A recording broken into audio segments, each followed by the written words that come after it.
Catus Maximus here. This time with a quick review of the Milwaukee 9071 or 9071 and 9075 half-inch and 3/4-inch corded impact wrenches. These are the next generation Milwaukee wrenches. I believe these came out in the 90s, maybe the early 2000s, but I think the 90s. Because their earlier generation, although reliable, were really heavy and kind of underpowered, and they got a lot of criticism.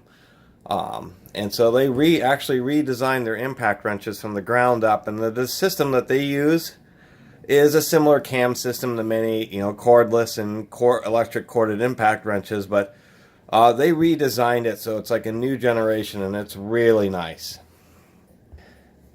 And if you like my videos, feel free to subscribe. Help out a small YouTuber.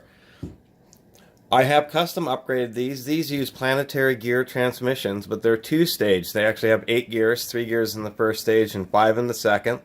On the 3/4-inch version, they actually use needle bearings in those little planet gears. And so you can custom order more of the little needle bearings and the special gears that accept them and upgrade the entire transmissions to all needle bearing planet gears. And I've done that on both of these, and it's kind of nice to have a custom upgraded impact wrench. With those upgrades, this wrench has 16 ball and needle bearings in it, and every moving part except for right here at this collar is riding on a rolling bearing.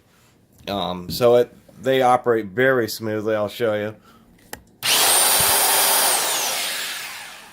One neat thing about these Milwaukees is since the whole carriage uses an annular bearing, annular contact, kind of like in a bicycle headset. So it has a lot of unique properties to it. If you ever see one of these used, the one thing to note is almost all impact wrenches, the anvil will have some play in it. It will pull in and out. It may not have much side play, but it'll have a little bit. But the anvil will definitely pull in and out some. That's just on everything, your cordless ones. But the way these Milwaukees are designed, everything is riding on bearings and is all tight. So if you ever see one of these, the anvil should be absolutely dead tight, period. It should not pull it in and out at all.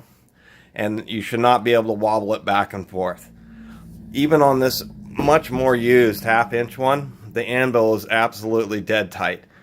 I mean, it feels perfect, perfectly tight. All it does is turn. These are pretty amazing. I like the fan design because it blows the air away from your face. They're fairly well balanced, so you can, even with a socket, hold it with one hand. They have an ergonomic rocker switch.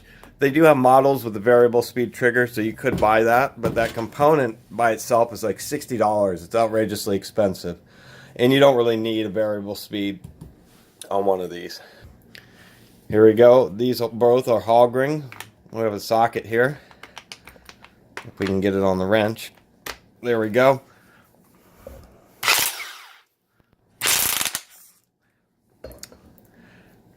This is supposed to be 400 foot-pounds. That's supposed to be 325. With the upgrades, with the needle bearings, they're pushing a little bit more. I'm, optimistically maybe 10 foot-pounds more. But who knows? Just having those needle bearings means less friction and the motor's spinning a little faster. And evidence of that is just by bumping the trigger as quickly as you can.